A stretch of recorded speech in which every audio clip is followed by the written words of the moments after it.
আজকে জ্ঞান বিবেক বুদ্ধি আছে, অর্জন করতেছি, কিন্তু দ্বীনের জ্ঞান, ইলমে ওয়াহির জ্ঞান না থাকার কারণে আজকে যত জাহালাত, যত মূর্খতা, যত অপকর্ম সমাজের মধ্যে যত অঘটন ঘটতেছে, এই শুধু জ্ঞান থাকার কারণে, জ্ঞানের সাথে কোনো ইলম না থাকার কারণে।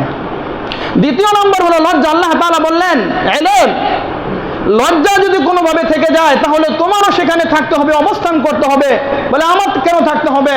বলে মানুষের লজ্জা, হায়া, শরম ওই সময় থাকবে যখন তার ভিতরে আল্লাহ প্রদত্ত জ্ঞান যখন তার ভিতরে থাকবে। যদি মানুষের ভিতরে শুধু হায়া থাকে, লজ্জা থাকে, তাহলে এই লজ্জা দ্বারা সে তার সব কিছু থেকে বাঁচতে পারবে না। আজকে দেখেন, আজকে মানুষের ভিতরে যারা শিক্ষায় শিক্ষিত, যারা আজকে জেনারেল শিক্ষিত রয়েছে, সবাই না, কিছু কিছু মানুষ আজকে তাদের ভিতরে শুধুমাত্র লজ্জা আছে। তাদের ভিতরে লজ্জার সাথে যে ইলম থাকা দরকার, যে আল্লাহ প্রদত্ত জ্ঞান থাকা দরকার, সেই জ্ঞান আজকে তাদের ভিতরে নাই। যদি সেই জ্ঞান তাদের ভিতরে থাকতো তাহলে আল্লাহ রাসূল হাদিসের মধ্যে বলছেন, ইদা ফাতাকাল হায়াউ ফাফআল মা শিতা, যখন তোমাদের লজ্জা বিলুপ্ত হয়ে যাবে তখন তোমাদের মনে যা চায় তখন তোমরা তাই করবে, তোমরা হাইওয়ান, জানোয়ারে তখন তোমরা পরিণত হবে। অন্য হাদিসে নবী বলেন, ইদা লাম তাস্তাহি ফাসনা মা শিতা, যদি তোমার লজ্জা না থাকে তাহলে তুমি যা ইচ্ছা তুমি তাই করতে পারো। এত শিক্ষায় সুশিক্ষিত হওয়ার পরেও যদি আমাদের এই লজ্জা শরম সব কিছু আমরা বিসর্জন দিয়ে ফেলি তাহলে বোঝা গেল ইলমের অভাব, ইলমে ওয়াহির অভাব, ইলমের জ্ঞানের অভাব। যদি ইলমে ওয়াহির জ্ঞান যদি থাকতো তাহলে আজকে বর্তমান যে পরিস্থিতি, ছেলে মেয়েদের যে পোশাক পরিচ্ছেদ, কি তাদের পোশাক পরিচ্ছেদ আজকে বলেন? তাদের ভিতরে লজ্জা আছে, তাদের ভিতরে ওই জ্ঞান আছে, ওই বিবেক বুদ্ধি জ্ঞান তাদের ভিতরে আছে, ওই লজ্জাও তাদের ভিতরে আছে, কিন্তু তাদের ভিতরে নাই ইলম। ইলমে ওয়াহির জ্ঞান যদি থাকতো তাহলে আকল দ্বারা বুঝতো লজ্জা কি জিনিস, এটা বুঝে আসতো। আজকে এই ইলম নাই দেখা আজকে সমাজ কলুষিত হচ্ছে। মুহতারাম হাজিরিন, একটি প্রবাদ বাক্য রয়েছে, শিক্ষাই জাতির মেরুদণ্ড। এখন প্রশ্ন হলো, কোন শিক্ষা জাতির মেরুদণ্ড? কোন শিক্ষা সুশিক্ষা, কোন শিক্ষা আদর্শবান শিক্ষা, সেটা আমাদেরকে জানতে হবে, বুঝতে হবে। বলে সব শিক্ষাই সুশিক্ষা নয়, আর সব শিক্ষাই জাতির মেরুদণ্ড নয়। চুরি করা এটাও একটা শিক্ষা, কিভাবে চুরি করতে হয় এটার কৌশল জানতে হয়। কিভাবে ডাকাতি করতে হয়, এই ডাকাতি এটাও একটা শিক্ষা। কিভাবে মানুষকে ধোঁকা দিতে হয়, এই ধোঁকা দেওয়ার একটা কৌশল, এটাও একটা শিক্ষা। তাহলে কোন শিক্ষা জাতির মেরুদণ্ড হবে? সব শিক্ষাই আদর্শবান শিক্ষা নয়। বলে যেই শিক্ষা আপনাকে আখিরাতের কথা স্মরণ করিয়ে দিবে, যেই শিক্ষা আপনাকে হালাল হারামের পার্থক্য করাতে পারবে, সেটাই হলো আসল শিক্ষা। এক ব্যক্তির কাছে একটি টর্চ লাইট আছে, অন্ধকারের সময় সে চলাচল করতেছে, তো রাস্তায় পথিমধ্যে হাঁটার মধ্যে হঠাৎ করে সে এক কূপের মধ্যে, এক গর্তে পতিত হয়েছে, পড়ে গিয়েছে। মানুষ তাকে প্রশ্ন করলো, ভাই এই অন্ধকারাচ্ছন্নর মধ্যে আপনি চলতেছেন, তো আপনার হাতে তো একটা লাইট রয়েছে, তো এই লাইট আপনার হাতে থাকা সত্ত্বেও আপনি কিভাবে এই কূপের মধ্যে আপনি পতিত হলেন, কিভাবে আপনি কূপের মধ্যে পড়ে গেলেন? অনেক ব্যক্তি উত্তর দিচ্ছে যে ভাই আমার কাছে লাইট আছে, কিন্তু এই লাইটের মধ্যে কোনো আলো নেই, এই লাইটের মধ্যে কোনো আলো নেই। তখন ওই ব্যক্তি বলতেছে, ভাই এটা কেমন তোর লাইট? যে লাইট আপনার হাতে থাকা সত্ত্বেও আপনাকে এই অন্ধকার থেকে আলো দিতে পারে না, আপনার জীবন, আপনার প্রাণ শেষ হয়ে যেত, আপনার জীবনকে বাঁচাতে পারতেছে না, আপনি গর্তের মধ্যে পড়ে যাচ্ছেন, সেখান থেকে আপনাকে বাঁচাতে পারে না। বলে যে লাইট আপনার কাছে আছে, যে লাইট আছে সত্ত্বেও কিন্তু লাইটের মধ্যে আলো নাই, তাহলে এই লাইটের কোনো মূল্য নাই, এটা হলো মূল্যহীন। ঠিক তেমনি ভাবে যেই শিক্ষা অর্জন করলে হালাল হারামের পার্থক্য আপনাকে বুঝাতে পারবে না, যে শিক্ষা আপনাকে হালাল হারামের পার্থক্য করে দিতে পারে না, যে শিক্ষা আপনাকে জাহান্নাম থেকে মুক্তি দিয়ে জান্নাতের পথ আপনাকে দেখাতে পারে না, যে শিক্ষা আপনাকে সুদ ঘুষ থেকে আপনাকে বাঁচাতে পারে না, যে শিক্ষা আপনাকে হারাম থেকে বাঁচাতে পারে না, যে শিক্ষা আপনার রবকে পরিচয় করাতে পারে না, যে শিক্ষা আপনার রবের পরিচয় দিতে পারে না, যেই শিক্ষার মাধ্যমে, যেই বিদ্যার মাধ্যমে যেই জ্ঞান আপনি অর্জন করেছেন, এই জ্ঞান অর্জনের যে কালি, এই জ্ঞান অর্জনের কালির মাধ্যমে লক্ষ কোটি মানুষের টাকা আপনি আত্মসাৎ করতেছেন, যেই শিক্ষা আপনাকে নবীর দুশ্মন বানায়, যেই শিক্ষা আপনাকে খোদাদ্রোহী বানায়, যেই শিক্ষা আপনাকে সাহাবী বিদ্বেষী বানায়, যেই শিক্ষা আপনাকে ইসলাম বিদ্বেষী বানায়, বলে সেই শিক্ষা কখনো সুশিক্ষা হতে পারে না, সেই শিক্ষা কখনো আদর্শবান শিক্ষা হতে পারে না।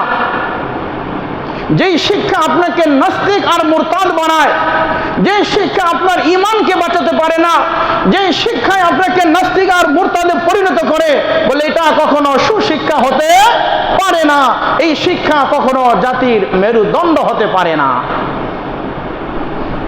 তাহলে এবার প্রশ্ন, কোন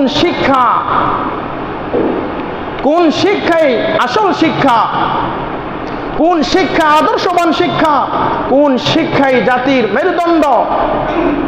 এই সম্পর্কে যদি আমরা কোরআন এবং হাদিসের দিকে তাকাই, তাহলে আমরা দেখব আসল শিক্ষা হলো ওই শিক্ষা, আসল শিক্ষা হলো ওই শিক্ষা, যেই শিক্ষা মানবতার মুক্তির দূত, মানবতার মুক্তির দিশারি সৈয়দুল আম্বিয়া, সৈয়দুল শুহাদা জনাবি মুহাম্মাদুর রাসূলুল্লাহ সাল্লাল্লাহু আলাইহি ওয়াসাল্লাম আজ থেকে ১৫০০ বছর পূর্বে আমাদেরকে ঘোষণা করে গিয়েছেন, খায়রুকুম মান তাআল্লামাল কুরআনা ওয়া আল্লামা। হযরত উসমান ইবনে আফফান রাদিয়াল্লাহু তাআলা আনহু হাদিস বর্ণনা করেন, আল্লাহ রাসূল সাল্লাল্লাহু আলাইহি ওয়াসাল্লাম বলেছেন, খায়রুকুম মান তাআল্লামাল কুরআন, তোমাদের মধ্যে সর্বোত্তম ওই ব্যক্তি যে ইলমে দ্বীনের জ্ঞান, ইলমে ওয়াহির জ্ঞান শিক্ষা করে এবং অপরকে সেই শিক্ষা প্রদান করে। সুবহানাল্লাহ। তাহলে এই হাদিসের স্পষ্ট ভাষ্য, এই হাদিস দ্বারা আমাদের বুঝে আসলো আল্লাহ রাসূল সাল্লাল্লাহু আলাইহি ওয়াসাল্লাম পৃথিবীর অন্য কোন শিক্ষাকে সর্বোত্তম শিক্ষা বলে আখ্যায়িত করেন নাই। এই পৃথিবীর জাগতিক শিক্ষাকে আল্লাহ রাসূল সর্বোত্তম শিক্ষা বলে আখ্যায়িত করেন নাই। নবী বলছেন, যার ভিতরে ইলমে ওয়াহির জ্ঞান আছে, যার ভিতরে কোরআনে কারীমের জ্ঞান আছে, বলে ওই শিক্ষা এটাই হলো আসল শিক্ষা, এটাই হলো উত্তম শিক্ষা। যেই শিক্ষা আপনাকে হালাল হারামের পার্থক্য করা শেখায়, যেই শিক্ষা আপনাকে জায়েজ নাজায়েজ শিক্ষা দেয়, যেই শিক্ষা আপনাকে জাহান্নাম থেকে মুক্তি দিয়ে জান্নাতের পথ আপনাকে দেখায়, যেই শিক্ষা আপনাকে সুদ ঘুষ থেকে বাঁচিয়ে রাখে, যেই শিক্ষা আপনার রবকে পরিচয় করা দেয়, যেই শিক্ষা আল্লাহ রাসূলকে চিনায়, সেটাই হলো প্রকৃত শিক্ষা, সেটাই হলো আসল শিক্ষা। মানুষ মেরুদণ্ড ছাড়া মানুষের কল্পনাই করা যায় না। কল্পনা করা যায়? মেরুদণ্ড ছাড়া মানুষের কল্পনাই করা যায় না। ঠিক তেমনি ভাবে শিক্ষা ছাড়া কোনো মানুষকে গণনাই করা যায় না। যার ভিতরে শিক্ষা নেই, যার ভিতরে বিদ্যা নেই, বলে তাদের অবস্থা কেমন? আল্লাহ রাসূল সাল্লাল্লাহু আলাইহি ওয়াসাল্লাম বলতেছেন, আবু জাহালের কথা আমরা সকলেই আবু জাহালের নাম শুনেছি। আবুন মানে পিতা, জাহাল শব্দের অর্থ হলো মূর্খ, অজ্ঞ। আল্লাহ রাসূল বললেন, তোমার নাম তো ছিল আবুল হেকাম। আবু জাহালের মূল নাম, তার আসল নাম ছিল আবুল হেকাম, জ্ঞানীদের পিতা। আবু জাহালের আসল নাম কি ছিল? জ্ঞানীদের পিতা। আল্লাহ রাসূল বললেন, তোমার ভিতরে যেহেতু ইলমের জ্ঞান নাই, ইলমে ওহীর জ্ঞান নাই, কোরআনের জ্ঞান নাই, হাদিসের জ্ঞান নাই, আল্লাহর রুবুবিয়তের জ্ঞান তোমার মধ্যে নাই, সুতরাং তোমার নাম আবুল হেকাম নয়, তোমার নাম হলো আবু জাহাল। তার মূল নাম ছিল আবুল হেকাম, সবাই তাকে আবুল হেকাম বলে ডাকতো। আল্লাহ রাসূল যখন দেখলেন তার ভিতরে ইলমে ওহীর কোনো জ্ঞান নাই, হালাল হারামের কোনো পার্থক্য সে করতে পারে না, ঈমান তার ভিতরে নাই, ঈমানের চেতনা তার ভিতরে নাই, কোরআনের কোনো অংশ তার ভিতরে নাই, আল্লাহ রাসূল সাল্লাল্লাহু আলাইহি ওয়াসাল্লাম বললেন, ইন্নাল্লাযী লাইসা ফী জাওফিহি শাইউম মিনাল কুরআনি কাল বাইতিল খরিব। নিশ্চয়ই যার ভিতরে, হযরত আব্দুল্লাহ ইবনে আব্বাস রাদিয়াল্লাহু তাআলা আনহু হাদিস বর্ণনা করতেছেন, বুখারী শরীফের বর্ণনা, আল্লাহ রাসূল বলেন, ইন্নাল্লাযী লাইসা ফী জাওফিহি শাইউম মিনাল কুরআন। নিশ্চয়ই যার অন্তরে, যার কলবের মধ্যে কোরআনের কোনো অংশ নেই, কোরআনের কোনো টুকরা নেই, অর্থাৎ কোরআনের কোনো ভিত্তি তার দিলের ভিতরে নেই, শাইউম মিনাল কুরআনি কাল বাইতিল খরিব। তার অন্তর, তার কলবটা হলো ওই ধ্বংস ঘরের মতো, ওই বিরান ঘরের মতো, যেই বিরান ঘরে কোনো মানুষ বসবাস করে না, সেখানে সাপ, বিচ্ছু, পোকা মাকড় ইত্যাদি ইত্যাদি অন্য অন্য জীবজন্তু সেখানে বসবাস করে। তাহলে কোরআনের মুহাব্বত, কোরআনের আজমত, বলে কোরআনের কোন অংশ যার ভিতরে নাই, নবী আলাইহিস সালাম বলেছে, তুমি আবু জাহাল, তুমি যত বড় জ্ঞানী হও না কেন, তুমি যত বড় স্কলার হও না কেন, তোমার ভিতরে যদি ইলমে ওহীর জ্ঞান না থাকে, আল্লাহ প্রদত্ত জ্ঞান যদি তোমার ভিতরে না থাকে, তাহলে তুমি জ্ঞানী নও, বলে তুমি হচ্ছ সবচাইতে অজ্ঞ, তুমি হচ্ছ জাহেল, তুমি হচ্ছ মূর্খ।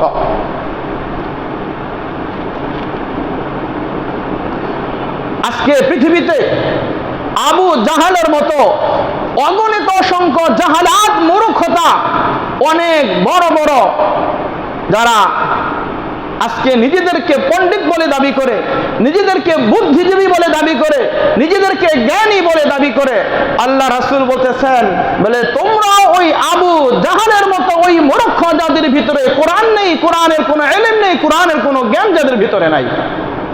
কুরআনে কারীম সূরা জুমার আয়াত নম্বর 9 আল্লাহ তাআলা বলতেছেন, কুল হাল ইয়াস্তাউল্লাযীনা ইয়ালামুনা ওয়াল্লাযীনা লা ইয়ালামুন। কুল, হে নবী মুহাম্মদ সাল্লাল্লাহু আলাইহি ওয়াসাল্লাম, আপনি জানিয়ে দেন, আল্লাযীনা ইয়ালামুন, যারা জানে, ওয়াল্লাযীনা লা ইয়ালামুন, যারা জানে না, তারা কখনো কি এক সমান হতে পারে? যারা জানে, যারা জানে না, তারা কখনো এক সমান হতে পারে না। বলে আকাশ পাতালের ব্যবধান রয়েছে তাদের মধ্যে। যার ভিতরে ইলমে ওহীর জ্ঞান রয়েছে, যার ভিতরে আল্লাহ প্রদত্ত জ্ঞান রয়েছে, ওই ব্যক্তি আর একজন জাহালাত, একজন মূর্খ, যার ভিতরে দুনিয়াবি জ্ঞান আছে কিন্তু আখিরাতের কোনো জ্ঞান তার মধ্যে নাই। আল্লাহ রাসূল বলছেন, তাহলে এই ব্যক্তি সমান নয়, এই ব্যক্তি ওই জ্ঞানের অধিকারী যেই ব্যক্তি, তার সমতুল্য কখনো হতে পারবে না। আরবের মধ্যে এত বড় বড় পণ্ডিত ছিল, আরবের মধ্যে এত বড় বড় সাহিত্যিক ছিল, তাদেরকে নবীজি, তাদেরকে পর্যন্ত তাদেরকে জাহালাত, মূর্খ বলে নবীজি তাদেরকে আখ্যায়িত করেছেন। আপনারা জানেন ইতিহাস, সেদিকে যাচ্ছে না, শুধুমাত্র আপনাদেরকে এতটুকু বোঝাতে চাচ্ছি, আল্লাহ রাসূল যখন হিজরত করে মক্কা থেকে মদিনার দিকে গেলেন, দিনের বেলা না রাতের বেলায়, রাতের বেলায় যখন সিদ্দিক আকবর রাদিয়াল্লাহু তাআলা আনহুকে নিয়ে গেছেন, আল্লাহ রাসূলের পায়ের কদম মুবারকের চিহ্ন দেখে দেখে এই মক্কার কাফেররা গুহা পর্যন্ত গিয়েছিল। তারা কেমন এক একজন মেধাবী, কেমন জ্ঞানী, কেমন বিচক্ষণ ছিল, যে কেউ যদি পাড়া দিত তাহলে তার পায়ের ওই কদম, তার পায়ের পদচিহ্ন দেখে দেখে তারা বলতে পারতো এই দিক দিয়ে ওই ব্যক্তি গিয়েছে। আল্লাহ রাসূলের কদম মুবারক দেখে বলে, এই তো মুহাম্মদ এদিকে এদিকে গিয়েছে। বলে যখন গুহার মধ্যে গিয়েছে, এরপরে কাফেররা বলতেছে, এখানে আর কিভাবে যাবে? এখানে দেখা যাচ্ছে কবুতরে বাসা বেঁধেছে, মাকড়সায় বাসা বেঁধেছে, কবুতরে ডিম পেড়েছে, বলে মুহাম্মদের পদচিহ্ন এখানে এসে, এরপরে মনে অন্য কোথাও গিয়েছে। আরবের বড় কবি ছিল, এমন সাহিত্যিক ছিল, এমন জ্ঞানী ছিল। ওই কবিকে যখন মারার জন্য অনেক দূরে নিয়ে যায়, তখন কবি বলেছিল, তোমরা আমাকে হত্যা করতে আসছো? বলে, হ্যাঁ, তোমরা আমাকে কতল করো, তোমরা আমাকে হত্যা করো, তবে আমার একটা কথা। বলে, কি? বলে, আমি কবিতার একটা লাইন শুধু তোমাদেরকে বলে দেব। এই কবিতার লাইন, এটা আমার মেয়ে, আমার কন্যা বাড়িতে আছে, তাকে শুধু গিয়ে তোমরা এই কবিতার এই লাইনটা, এই পংক্তিটা তাকে শোনাইয়া দিবা।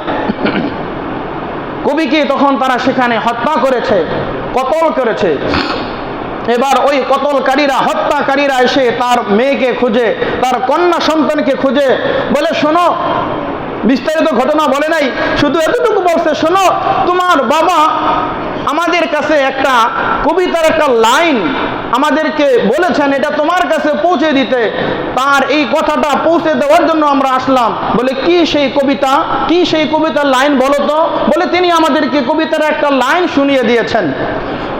তখন ওই হত্যাকারীরা একটা কবিতার লাইন, একটা পংক্তি যখন ওই কন্যাকে শুনিয়ে দিল, ওই কন্যা তখন চিৎকার করে বলতেছে, কে কোথায় আছো? তোমরা তাড়াতাড়ি আসো, এই লোকগুলো আমার বাবার হত্যাকারী, তারা সবেমাত্র কেবলমাত্র আমার বাবাকে তারা হত্যা করে, কতল করে এই আমার কাছে এখন আসছে। তাহারা কেমন জ্ঞানী ছিল, যেমন পিতা তেমন তার কন্যা ছিল, কত জ্ঞানের অধিকারী ছিল, দুনিয়াবি জ্ঞানে তারা পারদর্শী ছিল। বাবা একটি লাইন, একটি পংক্তি বলেছে, দ্বিতীয় লাইন, দ্বিতীয় পংক্তি, দ্বিতীয় মেসরা কি হবে সেটা তার মেয়ে বুঝে ফেলছে। বলে, এত বড় দার্শনিক, এত বড় স্কলার, এত কিছু থাকা সত্ত্বেও নবীজি বলছেন, যার ভিতরে ইন্নাল্লাযী লাইসা ফী জাওফিহি শাইউম মিনাল কুরআন কাল বাইতিল খরিব, তোমরা ধ্বংস, তোমাদের মধ্যে তারা ধ্বংস, যাদের ভিতরে ইলমে ওহীর জ্ঞান নাই, যাদের ভিতরে সুশিক্ষা নাই, যাদের ভিতরে রবকে চেনার সেই যোগ্যতা, সেই প্রতিভা যাদের ভিতরে নাই। বলে, তোমরা অজ্ঞ, তোমরা মূর্খ।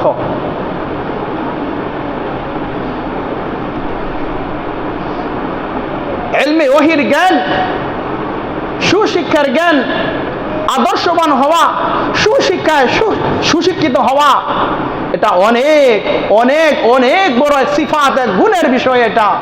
আর যারা অজ্ঞ, যারা মূর্খ, যারা জাহালাত, যারা নিজেদেরকে আজকে অনেক বড় স্কলার বলতেছে, আজকে চিন্তা করে দেখেন, অনেক পূর্বে একটি বই পড়েছিলাম, বইটির নাম হলো আফগানিস্তানে আমি আল্লাহকে দেখেছি। আফগানিস্তানে আমি আল্লাহকে দেখেছি। এই বইটার মধ্যে লিখেছে, এক যুবক অনেক বিদ্যা অর্জন করেছে, অনেক শিক্ষায় শিক্ষিত হয়েছে, দেশে ফিরে আসার পরে বাবাকে বলতেছে, বাবা বলতেছে, ছেলে, তুমি এত পড়াশোনা শেষ করে, এত এত ডিগ্রি অর্জন করে তুমি আসছো, তোমাকে তো বিবাহ করানোর প্রয়োজন। অন্য অন্য আত্মীয়দেরকে বলতেছে, আমার ছেলের জন্য একজন উপযুক্ত একজন পাত্রী তোমরা নির্বাচন করো। ছেলে বলতেছে, বাবা, ওই বইয়ের মধ্যে লেখছে, বাবা, আমার ঘরে এত সুন্দরী একটি মেয়ে থাকতে, একটি কন্যা থাকতে, অপরদিকে আবার কেন আমার জন্য পাত্রী খুঁজতে হবে? নাউজুবিল্লাহ। তাহলে কেমন তার শিক্ষা, কি তার শিক্ষা, কি সে শিখলো? কাকে বিবাহ করা যাবে, কাকে বিবাহ করা যাবে না? ইসলাম কাকে বিবাহ করতে বলেছে, কাকে ইসলাম বিবাহ করতে নিষেধ করেছে? বলে, এই ন্যূনতম জ্ঞান যদি একজন স্কলারের ভিতরে না থাকে, একজন পিএইচডি করার ভিতরে না থাকে, তাহলে ওই শিক্ষার কোনো মূল্য আছে? ওই শিক্ষার কোনো দাম আছে? অথচ কোরআনে কারীমের ঘোষণা, হুররিমাত আলাইকুম উম্মাহাতুকুম ওয়া বানাতুকুম ওয়া আখওয়াতুকুম ওয়া আম্মাতুকুম ওয়া খালাতুকুম ওয়া বানাতুল আখি ওয়া বানাতুল উখতি। এখানে আছে কোন 14 জন নারীকে বিবাহ করা যাবে, কাদেরকে বিবাহ করা যাবে না, কাদের সাথে দেখা করা যাবে, কাদের সাথে দেখা করা যাবে না। বলে, মূল বিষয়গুলো এই আয়াতে কারিমার মধ্যে রয়েছে। এই জন্য আমাদেরকে স্পষ্ট মনে রাখতে হবে, যে শুধু শিক্ষা, শুধু বিদ্যা অর্জন করলে হবে না, বলে সুশিক্ষায় সুশিক্ষিত হবে, সুশিক্ষায় হতে হবে। আর যেই জ্ঞান, যে ইলম দ্বারা আমার রবকে চেনা যাবে, আমার রবের রুবুবিয়তকে চেনা যাবে, রবের পরিচয় পাওয়া যাবে, বলে সেই শিক্ষায় আমাদেরকে, সেই জ্ঞান আমাদেরকে অর্জন করতে হবে। আল্লাহ রাসূল সাল্লাল্লাহু আলাইহি ওয়াসাল্লাম দুই ব্যক্তির জন্য আল্লাহ রাসূল দোয়া করেছিলেন। অনেক মূর্খ, অজ্ঞ, অনেক কিছু ওই সময় ওই যুগে ছিল, পণ্ডিত দার্শনিক সব কিছুই ছিল। আর আল্লাহ রাসূল শুধুমাত্র কেবলমাত্র দুই ব্যক্তির জন্য আল্লাহ রাসূল দোয়া করেছেন। আল্লাহ রাসূল বলেন, আল্লাহ তুমি উমর ইবনে খাত্তাব রাদিয়াল্লাহু তাআলা আনহুকে তুমি কবুল করো।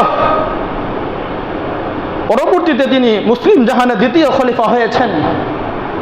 আল্লাহ রাসূল দুই ব্যক্তির জন্য দোয়া কবুল করেছেন, আল্লাহ হয়তোবা উমরকে তুমি ইসলামের জন্য কবুল করো, না হয় আবু জাহালকে তুমি ইসলামের জন্য কবুল করো। কয় ব্যক্তির জন্য ভাই? দুই ব্যক্তির জন্য আল্লাহ রাসূল দোয়া করেছেন। এখন প্রশ্ন হলো, হযরতে ওমরকে আল্লাহ ইসলামের জন্য কবুল করলেন, আর আবু জাহালকে আল্লাহ ইসলামের জন্য কবুল করলেন না, হেদায়েতের পথে তাকে পরিচালিত করলেন না কেন? এখন প্রশ্ন হলো, আল্লাহ তাআলা বলতেছেন, হে আমার হাবিব, হে আমার বন্ধু, হযরতে ওমর সত্যকে সত্য জানতো, সত্যকে সত্য জানতো। বলে আপনার কোরআনকে, আমার কোরআনকে, আপনার আনিত বাণীকে, আপনার দ্বীন ইসলামকে এটা সে সত্য মনে করত। আর যেটা মিথ্যা, মিথ্যাকে তিনি মিথ্যাই জানতেন, হককে হক জানতেন, না হককে না হক জানতেন। আর আবু জাহাল এমন এক ব্যক্তি, আবু জাহাল সত্যকে মিথ্যা জানতো। আপনার কোরআন মিথ্যা, নবীর বাণী মিথ্যা, নবীর দাওয়াত মিথ্যা, নবীর তালিম মিথ্যা, নবীর মিশন মিথ্যা, বলে সব কিছুকে তিনি পরিত্যাগ করেছেন, আর মিথ্যাকে তো মিথ্যাই জানতো। আল্লাহ তাআলা বলতেছেন, ও আমার হাবিব, ও আমার বন্ধু, হযরতে ওমরের এই বিষয়টা আমার কাছে এত ভালো লেগেছে, আমার কাছে এত পছন্দনীয় হয়েছে। হযরতে ওমর হককে হক জানার কারণে, না হককে না হক জানার কারণে আমি আল্লাহর কাছে অনেক ভালো লেগেছে। এজন্য আমি হযরতে ওমরকে ইসলামের জন্য কবুল করে, ইসলামের সুশীতল ছায়া হযরতে ওমরকে আমি কবুল করেছি। সুবহানাল্লাহ। আর আবু জাহাল, আবুল হেকাম, জ্ঞানীদের পিতা, সে মূর্খদের পিতা, সেই মূর্খই থাকলো। সে সত্যকে সত্য জানে নাই, ইলমে ওয়াহির জ্ঞানকে বিশ্বাস করে নাই, অবিশ্বাস করেছে। আল্লাহ তাআলা কোরআনে কারীমের আয়াতে বলতেছেন, সূরা কসস আয়াত নম্বর 56, আল্লাহ তাআলা বলতেছেন, ইন্নাকা লা তাহদি মান আহবাবতা ওয়ালাকিন্নাল্লাহা ইয়াহদি মান ইয়াশা। আল্লাহ তাআলা বলছেন, ইন্নাকা লা তাহদি মান আহবাবতা, হে আমার রাসূল, হে আমার বন্ধু, আপনি যাকে ইচ্ছা তাকে আপনি সৎ পথে পরিচালিত করতে পারবেন না, আপনি যাকে ইচ্ছা তাকে আপনি হেদায়েত দিতে পারবেন না। ওয়ালাকিন্নাল্লাহা ইয়াহদি মান ইয়াশা, বরং আমি আল্লাহ যাকে ইচ্ছা তাকেই সৎ পথে পরিচালিত করবেন। সুবহানাল্লাহ। আল্লাহ যাকে চান তাকেই হেদায়েতের পথে, হেদায়েতের রাস্তা, হেদায়েতের পথে আল্লাহ তাআলা তাকে উঠাইয়া দিবেন। ওয়া হুয়া আ'লামু বিল মুহতাদিন, আর কে হেদায়েত পাবে, কে হেদায়েত প্রাপ্ত হবে, কে হেদায়েতের পথে পরিচালিত হবে, এটা আমি রব সবচাইতে ভালো জানি। সুবহানাল্লাহ। আজকে আমরা সন্তানদেরকে দুনিয়াবী শিক্ষার পাশাপাশি আমরা আখিরাতের শিক্ষা আজকে আমরা প্রদান করি না। কি হবে কোরআন শিখে, কি হবে নামাজ পড়ে? বলে আমাদের মন মানসিকতা ইসলামের প্রতি এমন হয়ে গেছে, এমন উদাসীন হয়ে গেছে, কসম খেলে কাফারা দিতে হবে না। আপনার ভিতরে যে এমন অনীহা একটা ভাব যে ইলম শিখে কি হবে, দ্বীনের জ্ঞান শিখে কি হবে, বলে দুনিয়াবী শিক্ষা এটাই শিখতে হবে। এই শিক্ষাকেই যদি আপনি প্রাধান্য দেন, কিয়ামতের কঠিন ময়দান আল্লাহর আদালতে আপনাকে এটার জবাব দিতে হবে। কেন আমার ইলমে ওয়াহির জ্ঞানকে, কেন দ্বীনের শিক্ষাকে, কেন এই কোরআনের শিক্ষাকে তুমি অবহেলা করেছ, এটাকে তুচ্ছ তাচ্ছিল্য মনে করেছ। আজকে হিসাব দিয়ে তারপরে তুমি জান্নাতে প্রবেশ করো।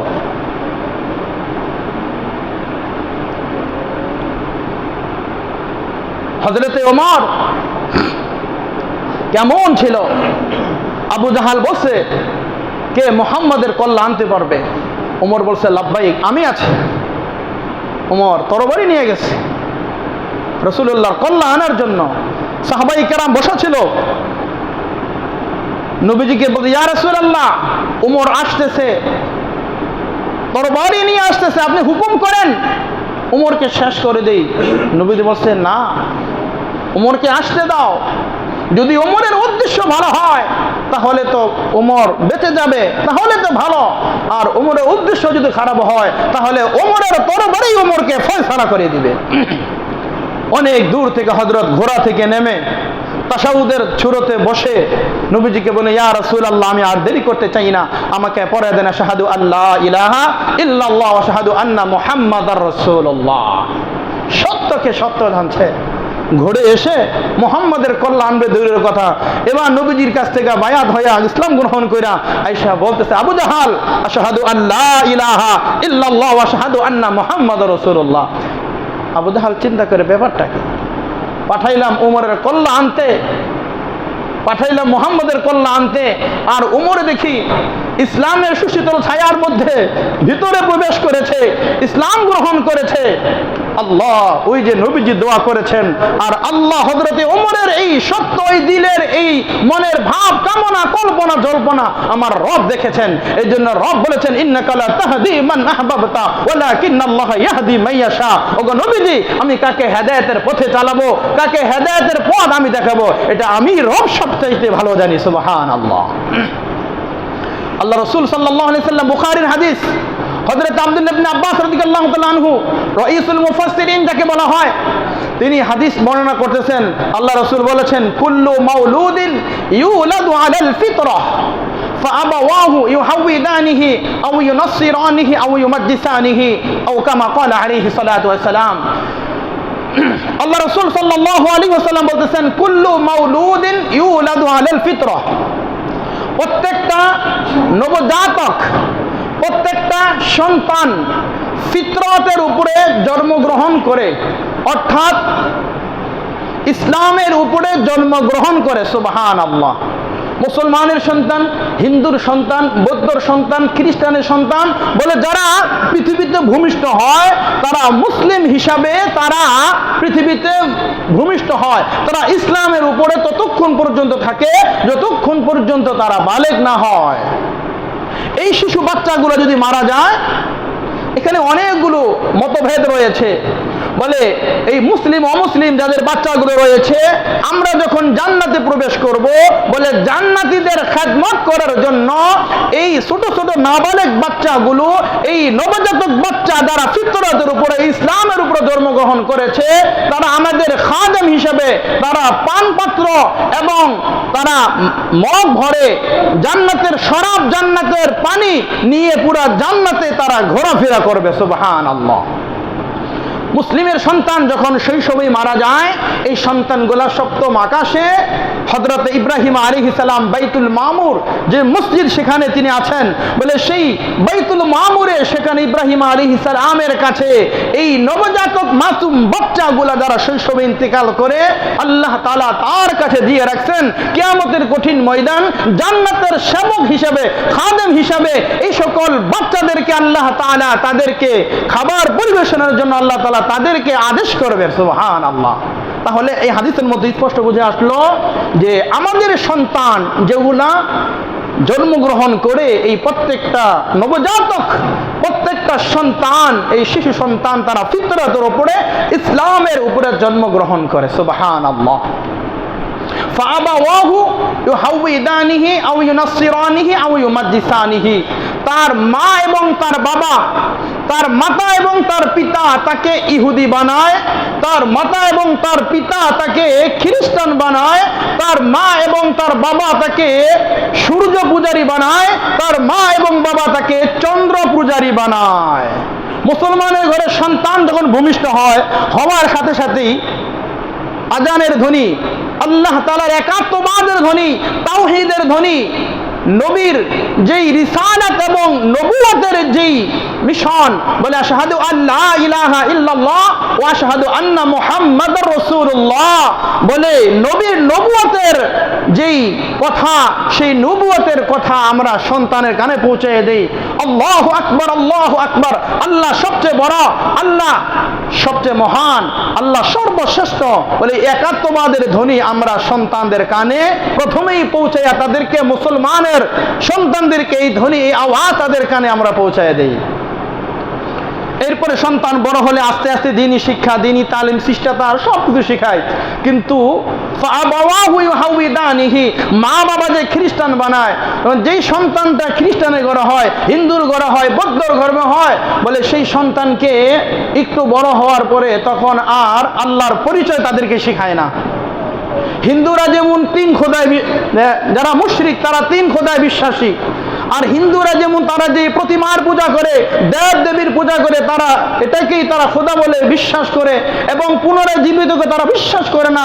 আমাদের মধ্যে তাদের যে পার্থক্যগুলো রয়েছে, বলে সেই সমস্ত আকায়েদগুলো, এই শিক্ষাগুলো তখন ওই ইহুদি, খ্রিস্টান, বৌদ্ধ, নাসারা তারা তাদের সন্তানদেরকে এই শিক্ষাগুলো প্রদান করে থাকে।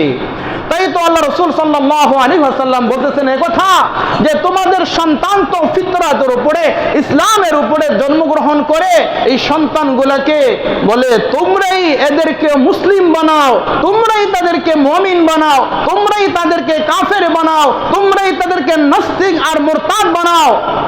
বলে আজকে যদি আমরা আমাদের সন্তানদেরকে ওই তালিম, ওই শিক্ষা জীবনের প্রারম্ভে যদি আমার কলিজার টুকরা সন্তান 7 বছর বয়সেই যদি তার ভিতরে ইলমে ওহীর জ্ঞান ঢুকাই দেই, কোরআনের জ্ঞান ঢুকাই দেই, তাহলে এই সন্তান আর কখনো অদূর ভবিষ্যতে হাত্তা ইলাল মউত, মৃত্যু পর্যন্ত এই সন্তান কখনো নাস্তিক আর মুরতাদ হবে না, সে কখনো ইসলাম থেকে ধর্মান্তরিত হবে না, সে কখনো ইসলাম ত্যাগ করবে না। আর যদি ইসলামের জ্ঞান, কোরআনের জ্ঞান, ইলমে ওহীর জ্ঞান তার ভিতরে ঢুকায় না দেন, তাহলে সে আস্তে আস্তে তিলে তিলে সে নাস্তিক আর মুরতাদের দিকে আস্তে আস্তে ধাবিত হবে। বড় হওয়ার সময় এক সময় বলবে আল্লাহ কি জিনিস, আল্লাহ বলতে আবার কি, আল্লাহ বলতে কোনো কিছু নেই, দুনিয়া এমনি এমনি হয়েছে। বলে আপনার সন্তান আস্তে আস্তে নাস্তিক আর মুরতাদের দিকে হবে। ও ভাই, আমি বলি না আপনার ছেলে জাগতিক শিক্ষায়, দুনিয়াবী শিক্ষা শিক্ষিত হবে না, আমি এই কথা বলি নাই। আপনার সন্তান উকিল হবে, আপনার সন্তান ব্যারিস্টার হবে, আপনার সন্তান পাইলট হবে, আপনার সন্তান বিমান চালাবে, সে ডক্টর হবে, সে সার্জারি করবে। তো সে যখন বিমান চালাবে, সে তখন আল্লাহর নাম বিসমিল্লাহির রহমানির রহিম, সুবহানাল্লাযী সাখখারা লানা হাযা ওয়া মা কুন্না লাহু মুকরিনিন ওয়া ইন্না ইলা রাব্বিনা লামুনকালিবুন, সে তখন এই কথা বলে আল্লাহর উপর ভরসা করে, বিশ্বাস করে এরপরে সে বিমান চালাবে। সে কখনো অন্য মতদর্শী সে কখনো হবে না। আপনার ছেলে সার্জারি করবে, বিসমিল্লাহির রহমানির রহিম বলে চালু করবে। আপনার সন্তান যখন জাহাজ, শিপ চালাবে, তখন বিসমিল্লাহি মাজরাহা ওয়া মুরসাহা ইন্না রাব্বি লাগফুরুর রহিম বলে প্রত্যেকটা সেক্টরে, প্রত্যেকটা কাজে কর্মে সে ইসলামকে ফলো করবে। আপনার সন্তান যখন রাষ্ট্র পরিচালনা করবে, আপনার সন্তান যখন বিভিন্ন সেক্টর পরিচালনা করবে, বিভিন্ন প্রতিষ্ঠানের মালিক হবে, যখন তার অধীনে অগণিত অসংখ্য লোকজন তার অধীনে তার তত্ত্বাবধানে কাজ করবে, সে তখন তাদের হকের প্রতি খেয়াল রাখবে। সে তখন যখন কোনো অফিস আদালতে চাকরি করবে, তখন তার দ্বারা কোনো দুর্নীতি করা সম্ভব হবে না, তখন তার দ্বারা কোনো চাঁদাবাজি করা সম্ভব হবে না, তখন তার দ্বারা কোনো ডাকাতি করা সম্ভব হবে না। আজকে যদি এই জীবনের শুরুতেই, জীবনের প্রারম্ভেই এই কোমলমতি শিশুদের অন্তরে যদি ইলমে ওহীর জ্ঞান, সুশিক্ষার জ্ঞান, শিক্ষাই জাতির মেরুদণ্ড। এটা কোন শিক্ষা? বলে যেই শিক্ষা চিনলে আপনার রবকে চেনা যাবে, যেই শিক্ষা যে শিক্ষা অর্জন করলে রবের রুবুবিয়্যাতকে চেনা যাবে, এই শিক্ষা যদি সন্তানকে জীবনের প্রারম্ভে যদি শুরুতে দিয়ে দেন, তাহলে এই সন্তান বড় হওয়ার পরে তার জীবন ধ্বংস হবে না, বড় হওয়ার পরে সে হালাক হবে না, সে কখনো এই ইসলাম থেকে সে দূরে সরে যাবে না। কি ভাই, কথা বাস্তব না? আজকে যারা দেখেন নাস্তিক আর মুরতাদ হয়েছে, যারা নবীর বিরুদ্ধে কলম ধরেছে, যারা নবীর দুশমনি করেছে, যারা খোদাদ্রোহী হয়েছে, যারা আজকে সাহাবী বিদ্বেষী হয়েছে, যারা ইসলাম বিদ্বেষী হয়েছে, যারা কোরআন বিদ্বেষী হয়েছে, তাদের ভিতরে দেখেন ইলমে ওহীর জ্ঞান নাই। যদি ইলমে ওহীর জ্ঞান যদি ভিতরে থাকতো, তাহলে শরীয়তের নীতি, শরীয়তের বিধিবিধান এটাকে মানি না, শরীয়তকে বিশ্বাস করি না বলে এই জাতীয় কথা তাহলে কারো মুখ দিয়ে আর বের হবে না। ঈমান বড় দৌলতের জিনিস। মনে করেন আমি মুসলমানের ঘরে হয়েছে, আমি মুসলিম, আমি ঈমান অবস্থায় মৃত্যুবরণ করব। নবীজি বলছে এমন একটা সময় আসবে, এমন একটা সময় আসবে, মানুষ সকালবেলা মানুষ ইমানদার থাকবে, বিকাল বেলায় মানুষ বেঈমান হবে, মুরতাদ হয়ে যাবে। আবার বিকাল বেলায় ইমানদার হবে, সকালবেলা ঘুম থেকে উঠে মুরতাদ হয়ে যাবে, ইসলাম ছেড়ে দিবে, অন্য ধর্মে রূপান্তরিত হবে। মিশকাত শরীফের হাদিস। সেই সময় যদি আসে তাহলে হয়তো দেখার সুযোগ হবে, আর যদি না আসে আমাদের নাতি নাতকুর যারা আছে তারা হয়তো দেখবে। কিন্তু আজ থেকে ১৫০০ বছর পূর্বে নবী আরবি সাল্লাল্লাহু আলাইহি সাল্লাম যেই বাণী, যেই ভবিষ্যৎ দিয়ে গেছেন, বলে একটা ভবিষ্যৎ বাণীও মিথ্যা নয়। এটা হয়তো বা আমরা দেখে যাব বা আমাদের পরবর্তী জেনারেশন যারা আছে তারা দেখতে পাবে। এই ইলমের গুরুত্ব কত। আমাদের আদি পিতা সৈয়দনা হযরত আদম আলাইহিস সালাম, আমাদের আদি পিতা আদম আলাইহিস সালাম, আদম আলাইহিস সালামকে যখন আল্লাহ তাআলা বানাইলেন, বানানোর পরে আদম আলাইহিস সালামের কাছে আল্লাহ তাআলা 3টা জিনিস প্রেরণ করেছেন। সর্বপ্রথম আল্লাহ তাআলা হযরত আদম আলাইহিস সালামের কাছে ইলম দিয়েছেন। ইলম যাও আমার আদমের সাথে গিয়ে সাক্ষাৎ করে আসো। ইলমের সাথে দিছে হায়া, দ্বিতীয় নম্বর দিছে আকল। ইলম, হায়া, আকল, এই 3টা জিনিস আদম আলাইহিস সালামের কাছে আল্লাহ তাআলা পাঠাইছেন। ইলম মানে ইলমে ওহীর জ্ঞান, আর হায়া অর্থাৎ লজ্জা, তৃতীয় নম্বর হলো আকল, জ্ঞান, বিবেক, বুদ্ধি। এই 3টা জিনিসকে আল্লাহ তাআলা আদম আলাইহিস সালামকে বানায়া তার কাছে পাঠাইছে। এবার আল্লাহ তাআলা 3টা জিনিসকে পাঠাইয়া আল্লাহ তাআলা গোপনে আবার বলতেছে আকল অর্থাৎ জ্ঞান, বিবেক, বুদ্ধি। এই জ্ঞান, বিবেক, বুদ্ধিকে বলতেছে শোনো, কোনো কারণবশত তুমি যদি আদমের কাছে থেকে যাও, তাহলে তোমার সাথে ইলমকে বলো যে তুমিও আমার সাথে সেখানে অবস্থান করো। এরপরে দ্বিতীয় নাম্বার হায়া অর্থাৎ লজ্জা। এই লজ্জা মানুষ, এই লজ্জা যখন আদম আলাইহিস সালাম পাঠাইলেন, তখন আল্লাহ তাআলা ইলমকে বলেন ইলম তুমিও এই হায়া অর্থাৎ লজ্জা তার কাছে, তার পিছে পিছে যাও। বলে কোনো কারণবশত যদি হায়া অর্থাৎ লজ্জা যদি থেকে যায়, তাহলে ইলম তুমিও এই লজ্জার সাথে সেখানে অবস্থান করবে।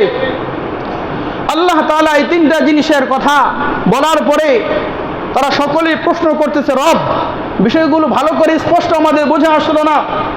আল্লাহ তাআলা বলতেছেন শোনো, আকল তথা জ্ঞান, বিবেক, বুদ্ধি এটা যদি কোনো কারণবশত আদমের কাছে থেকে যায়, তাহলে আদম এই শুধু জ্ঞান, বিবেক, বুদ্ধি এটা দ্বারা কোনো বিচার বাস তিনি করতে পারবেন না। জায়েজ না জায়েজ, হালাল হারামের কোনো পার্থক্য করতে পারবেন না। এর জন্য আদমের প্রয়োজন হলো ইলমের। ও ইলম কোনো কারণবশত যদি আকল, বিবেক, বুদ্ধি থেকে যায়, তাহলে ইলম তুমিও আদমের কাছে সেখানে অবস্থান করবে, তোমার ফিরে আসার দরকার নাই।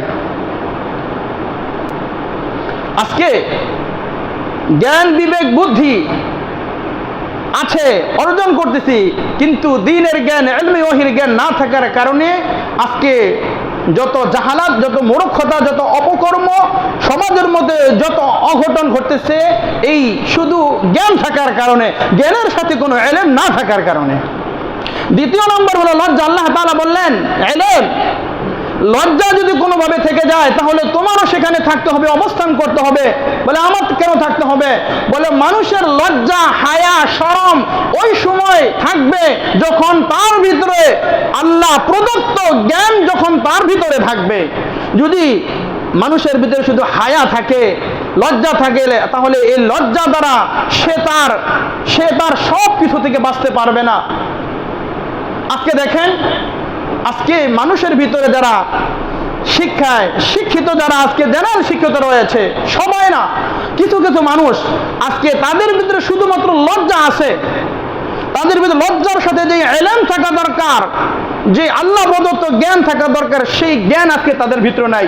যদি সেই জ্ঞান তাদের ভিতরে থাকতো তাহলে আল্লাহ রাসূল হাদিসের মধ্যে বলছেন, ইদা ফাতাকাল হায়াউ ফাফআল মা শিতা, যখন তোমাদের লজ্জা বিলুপ্ত হয়ে যাবে তখন তোমাদের মনে যা চায় তখন তোমরা তাই করবে, তোমরা হাইওয়ান জানোয়ারে তখন তোমরা পরিণত হবে। অন্য হাদিসে নবীজি বলছেন, ইদা লাম তাস্তাহি ফাসনা মা শিতা, যদি তোমার লজ্জা না থাকে তাহলে তুমি যা ইচ্ছা তুমি তাই করতে পারো। এত শিক্ষায় সুশিক্ষিত হওয়ার পরেও যদি আমাদের এই লজ্জা শরম সব কিছু আমরা বিসর্জন দিয়ে ফেলি তাহলে বোঝা গেল ইলমের অভাব, ইলমে ওহীর অভাব, ইলমের জ্ঞানের অভাব। যদি ইলমে ওহীর জ্ঞান যদি থাকতো তাহলে আজকে বর্তমান যে পরিস্থিতি, ছেলে মেয়েদের যে পোশাক পরিচ্ছদ, কি তাদের পোশাক পরিচ্ছদ আজকে বলেন। তাদের ভিতরে লজ্জা আছে, তাদের ভিতরে ওই জ্ঞান আছে, ওই বিবেক বুদ্ধি জ্ঞান তাদের ভিতরে আছে, ওই লজ্জাও তাদের ভিতরে আছে, কিন্তু তাদের ভিতরে নাই ইলম। ইলমে ওহীর জ্ঞান যদি থাকতো তাহলে আকল দ্বারা বুঝতো লজ্জা কি জিনিস, এটা বুঝে আসতো। আজকে এই ইলম নাই দেখা আজকে সমাজ কুলুষিত হচ্ছে। এজন্য আমাদের উচিত, আল্লাহ রাসূল যেই কথা আমাদেরকে বলে গিয়েছেন যে একটা জিনিস তোমাদের মনে রাখতে হবে, সেটা হলো আদর্শ। নবী বলেছেন, ইন্না মিন খিয়ারিকুম আহসানুকুম আখলাকান, তোমাদের মধ্যে সর্বোত্তম যার চরিত্র সবচেয়ে সুন্দর। সুবহানাল্লাহ। নবীর আদর্শে আদর্শিত হতে হবে, নবীর শিক্ষায় শিক্ষিত হতে হবে, ইলমে ওহীর জ্ঞানে পারদর্শী হতে হবে। জ্ঞান বিবেক বুদ্ধির সাথে সাথে বলে ইসলামের যেই শিক্ষা, যেই নীতি, বলে এগুলো যদি আমাদের মধ্যে থাকে তাহলে আমাদের জীবন বড় সার্থক। বলে মানুষের মেরুদণ্ড ধারা যেমন মানুষ বেড়ে উঠতে পারে না, চলতে পারে না, ঠিক তেমনি ভাবে শিক্ষা, আদর্শ, মূল নীতি এটা মানুষের ভিতরে না থাকলে মানুষ বেড়ে উঠতে পারে না। আস্তে আস্তে সমাজ অধঃপতনে যাবে, দেশ অধঃপতনে যাবে, পুরা বিশ্ব এক সময় অধঃপতনে যাবে। সেই জাহালাত, সেই মূর্খতা, আবার সেই বর্বরতার যুগ আবার চলে আসবে। বাদশাহ আলমগীর অনেক বড় এক বাদশাহ ছিলেন, ওনার ইতিহাস সকলে আমরা জানি। ওনার মায়ের সামনে একটা গাভী, তো গাভীর বাচ্চা দুধ পান করতে করতে বড় হয়েছে। তখন হঠাৎ করে ওই মায়ের উপরে গাভীর বাচ্চা লাফ দিয়ে উঠেছে। বাদশাহ আলমগীর মাকে প্রশ্ন করতেছে, মা, এই গাভীটা এটা না তার মা? এই গাভীর উপরে তার বাচ্চা কিভাবে তার উপরে উঠতে চায়, কিভাবে ওঠে? বাদশাহ আলমগীর তার মা বলতেছে, বাবা, তার ভিতরে তো লজ্জা শরম হায়া বলতে কোনো কিছু নাই, জ্ঞান বিবেক বলতে কোনো কিছু নাই, সে তো পশু। বলে শোনো, মানুষ যখন তার লজ্জা শরম হায়া, যখন বিবেক বুদ্ধি যখন অচল হয়ে যাবে, এই লজ্জা যখন বিলুপ্ত হয়ে যাবে, তখন এই মানুষ পশুর চাইতে আরো হাইওয়ান জানোয়ারের মতো তারা হয়ে যাবে। তখন এই পশুর চরিত্র মানুষের ভিতরে চলে আসবে। বাদশাহ আলমগীর তখন তার মা এই উত্তরটাই দিছে, বাবা, আজকে মানুষের ভিতরে যদি ইলমে ওহীর জ্ঞান, ইলমে ওহীর শিক্ষা যদি না হয়, নবীর আদর্শে যদি আদর্শিত না হয়, তাহলে এই গাভী বাচ্চা যেমন তার মায়ের উপরে উঠেছে, বলে আজকে তখন দুনিয়ার মানুষ তখন হাইওয়ান জানোয়ারে পরিণত হবে। তখন তারা কে মা, কে বোন, কে খালা, কে মামি, কে চাচি, বলে এই সকল বাদ বিচার কেউ করবে না। দেখেন না পেপার পত্রিকার মধ্যে চাচির সাথে, মামির সাথে, খালির সাথে, জেঠের সাথে, বলে কত অপকর্ম, কত জিনা ব্যভিচারের অপকর্ম আমাদের সামনে বিভিন্ন মিডিয়ার মাধ্যমে, সোশ্যাল মিডিয়ার মাধ্যমে, পেপার পত্রিকার মাধ্যমে আমাদের সামনে আসতেছে। কেন? বলে একটাই কারণ, সেটা হচ্ছে বলে লজ্জার সাথে আর জ্ঞান বিবেক বুদ্ধির সাথে ইলমের কোনো সম্পর্ক আমাদের কাছে নাই। যদি ইলমের সম্পর্ক থাকতো, নবীর আদর্শ আমাদের থাকতো, তাহলে কখনো এই জাহালাত, এই মূর্খতা সমাজের মধ্যে, দেশের মধ্যে, রাষ্ট্রের মধ্যে, পুরো ওয়ার্ল্ডের মধ্যে এই ধরনের অপকর্ম, এই সমাজ, রাষ্ট্র, দেশ আজকে কলুষিত হতো না।